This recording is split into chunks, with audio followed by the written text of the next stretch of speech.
Herbs have been used for medicinal purposes in our gardens for centuries, from the cure of simple headaches to chronic diseases. Today on Earth Alive, Brenn Ulicny will take us on a fantastic journey through our garden to show us what we can use. Brenn, a lot of people defined an herb as an oregano or thyme. How do you extend that definition? Well, really, I don't think there's a clear-cut definition as to what an herb really is. Right. I find an herb is anything that is beneficial or detrimental to man in general, Okay. with the exception of things that are ornamental. Okay. A lot of people use herbs as medicines in their garden. Now, what type of medicines can you use out of herbs to cure what kind of diseases? Well, delving into home practice and herb study can be dangerous because many people aren't aware of the fact that there are many poisonous plants that are too herbs, but generally only the things that are very common for very minor ailments should be used by the layman. That's true. Can you give us some examples of some poisonous plants? Well, the very common foxglove is an extremely poisonous herb, which is commonly used in a heart medicine because of its digitoxin content. Oh, okay. But the fact is, it shouldn't be used by anybody suffering from heart palpitations because it can definitely cause some problems. Okay, well, let's have a look at some of the herbs that are not good for consuming in high quantities, would you say? Okay. Absolutely. Okay, let's have a look at them. All righty. Now, Brenn, you said parts of the Daphne are poisonous. What parts of the Daphne are poisonous? Well, really all parts are poisonous.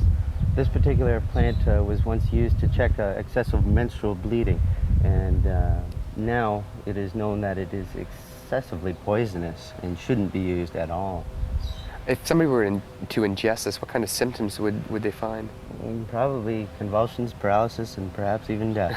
That's not good. Okay. And you were saying, too, as well, that there's clematis over here. Yeah, the well. clematis was once known as a panacea of sorts, a cure-all.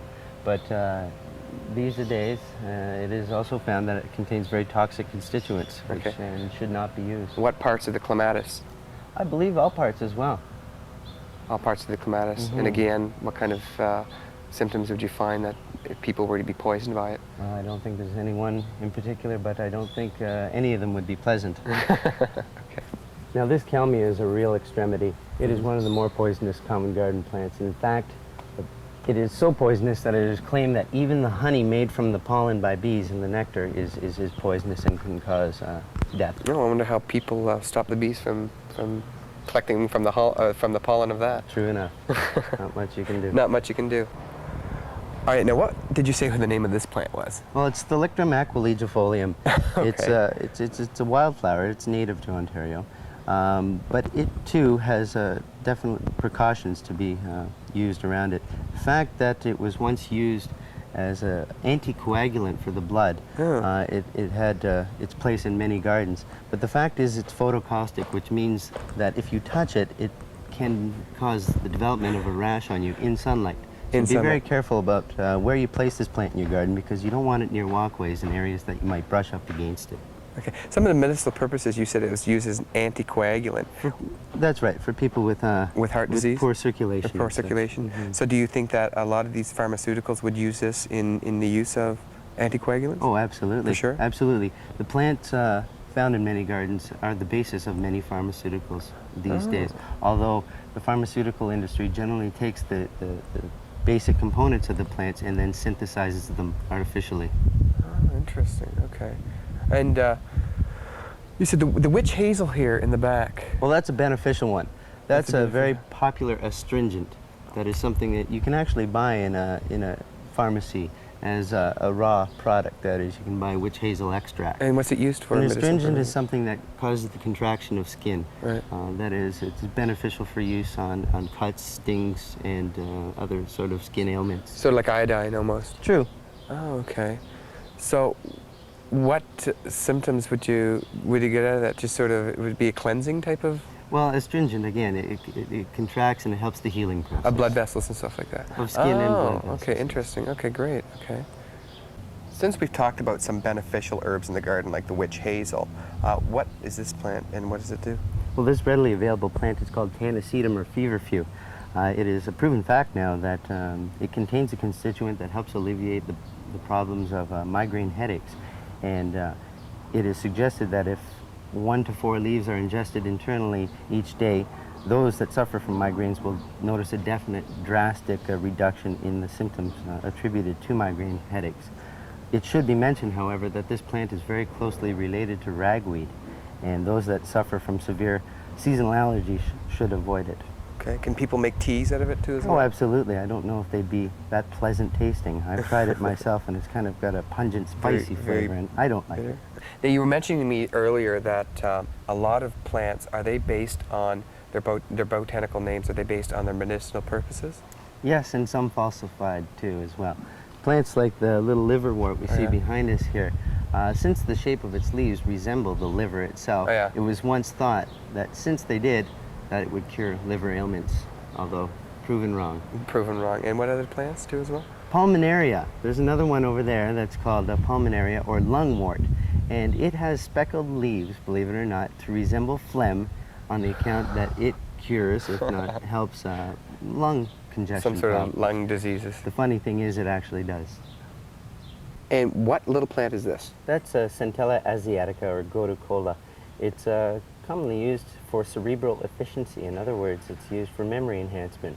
Okay, and it's not considered a perennial in the garden in our No, climate? it won't survive our winters here. You can bring it indoors, but it's easier to collect the seeds from in the fall and repropagate as I have done here in the spring. Oh, interesting, okay. And this I know is a maidenhair fern, right? That's a maidenhair fern, exactly. I use it in my cold concoction. In other words, this little group of plants here is something I come out to whenever I have a cold, and some of these help to alleviate the symptoms.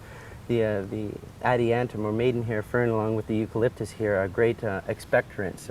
They help to loosen congestion in the chest. The mint and then hot peppers such as this are used to increase blood circulation.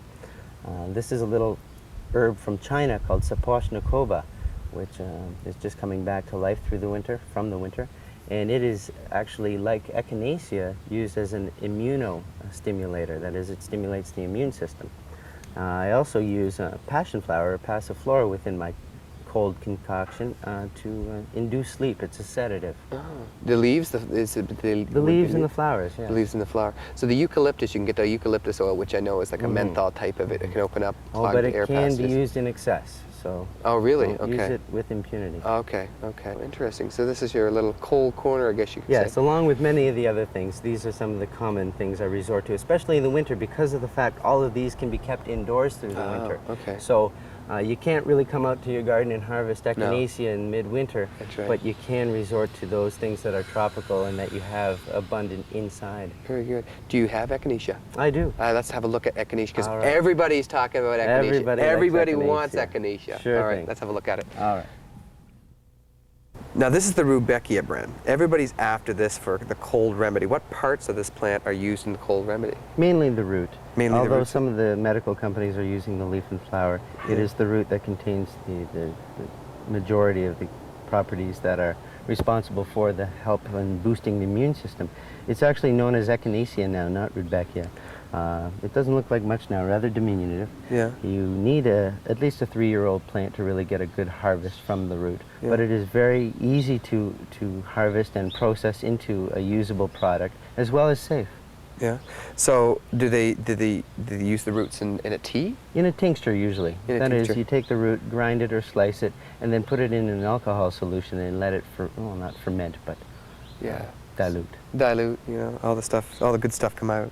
Mm-hmm. Interesting. And then you take that tincture on the onset of a cold, or regularly. Oh, interesting. Okay, let's talk about some of these interesting. Oh, there she goes. Let's talk about some of these interesting the plants that you have. This one is called Stevia. stevia. Mm-hmm. Now, I couldn't believe this, but you told me to take a shoot. I tasted it, and I'll tell you, what's the interesting fact about this? Well, it contains a constituent called stevicide, which is something that is known to be 1,000 times sweeter than sugar, yet with no calories. So it is being studied as a sugar substitute, unlike ultra sweet and NutraSweet in the sense that it is natural. and can be used in the dried form as a sugar substitute with the lack of calories. A dried substitute, interesting. And everybody, this is what you drink when you're drinking tea. Yeah, that's This is actually Camellia tea leaf. sinensis. It's not a good-looking specimen. That's It's been fine. indoors all year. But yeah, that's what they harvest. They harvest the buds. The and buds use from them it, as not the tea. leaves. Yeah. No, not the mature leaves. The mature leaves are bitter. Right, but the, Leaf what about buds. the, oh really, the really, really young shoots. And then they can take them, dry them, and use them as tea? That's right. Oh, excellent. Now Okay. this is what they make green tea from. Actually, they make black tea out of them, but to get black tea, you have to ferment the green tea. Oh, okay, okay, that makes sense. Okay, what else do you have here?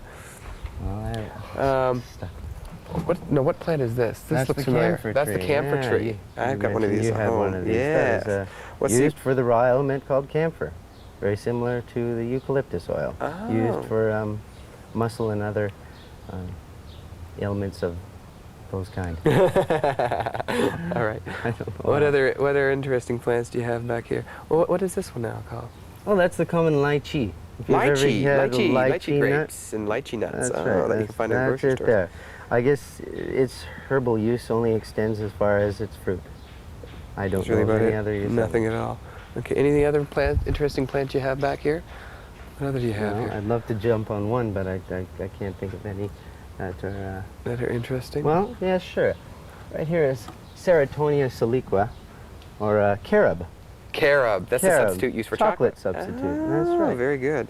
Find candy and stuff like that made of carob. Now, This is it my the, little culinary is it section. the bark?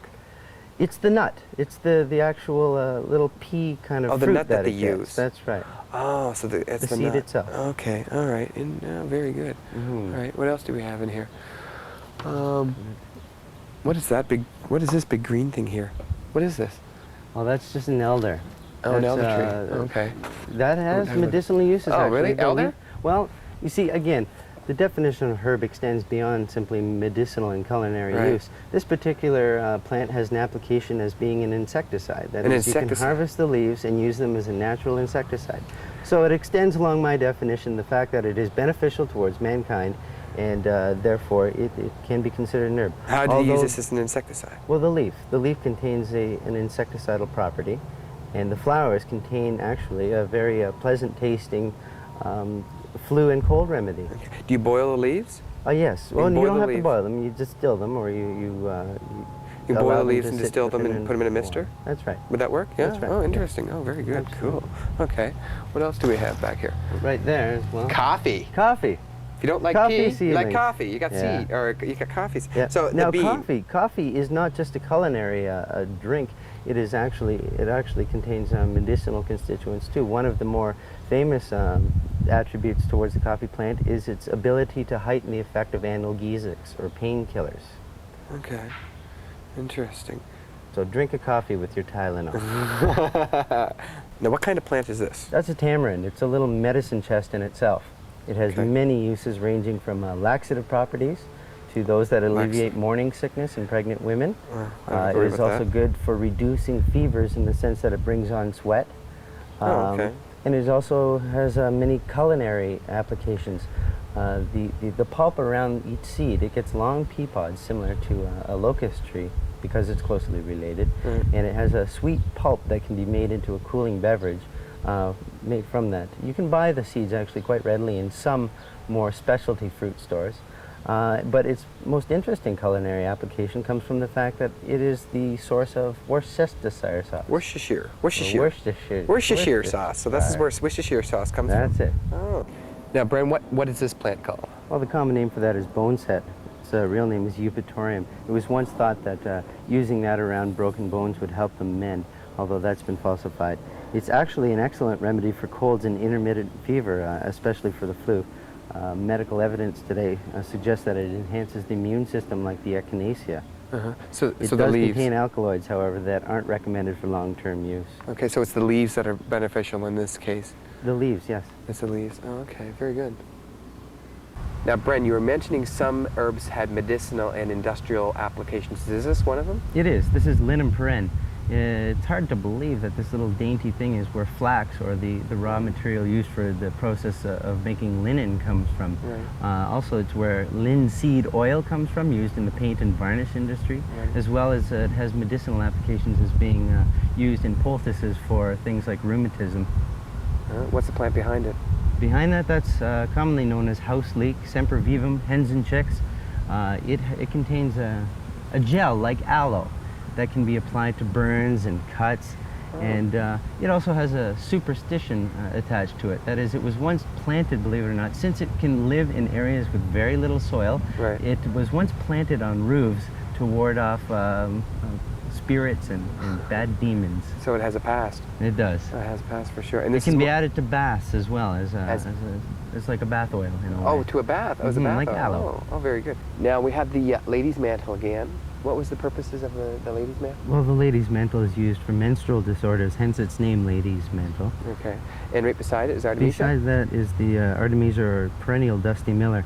It is also known as wormwood for its ability to expel parasitic worms, but it can also be used as a deterrent to other garden insects, Oh, garden insects such as? aphids and whitefly and such. Oh, interesting. It too can be used as an insecticide. Now, that's the roots and all the leaves? The and leaf, everything? Yeah. all aerial parts of it. All aerial parts. Mhm. Now, I know this is wild geranium, right? Mhm. What purposes does this serve? Is it medicinal? Well, that's a true geranium. Unlike the common one that's sold in garden centers as geranium, those Right. big red things, this is the true form, which can be used for many things such as hemorrhoids, diarrhea, and it is excellent for treating animals for such problems. It's very safe for treatment of diarrhea in animals. It's also a folk remedy for cancer. And what's this white flower next to it? That too is a geranium of That another is sort. geranium, Yeah. geranium too Yeah. as well. Okay. Yeah. Lots of geranium varieties. Okay. So what kind of herb is this? Well, the common name for that herb is catnap. It's very closely related to the catnip that's right behind it, which probably is what induced her sleep, because of the fact that it does have sedative properties as well as properties that help alleviate cold symptoms. Okay.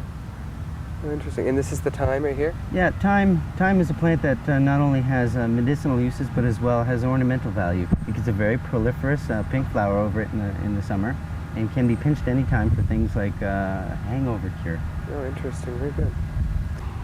So is this a common cactus in your garden? It is. It's an opuntia. The interesting thing about that one is it's a hardy one. It can survive our Canadian winters. It is the source for the prickly pears that you can find in fruit stands. Interesting, yeah. And this is right here. That's Baptisia australis, or false indigo. It is undergoing research right now on it as an immunostimulant, Okay. for obvious reasons. What parts are used in this? All of the aerial parts, I believe. That is all the Okay. parts above ground. Okay. And right beside it, Hypericum perfoliatum. That's used for depression. otherwise known as St. John's wort? St. John's wort, that's right. It gets a bright yellow flower. It's used for depression and for bedwetting in children.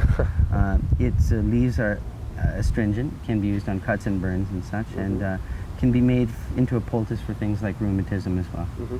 So how do they use it in the treatment of depression and bedwetting? Do they use it as a tea? Well, in its raw form, yes. It is actually synthesized into pharmaceuticals nowadays, where they take the raw elements of it and synthesize them.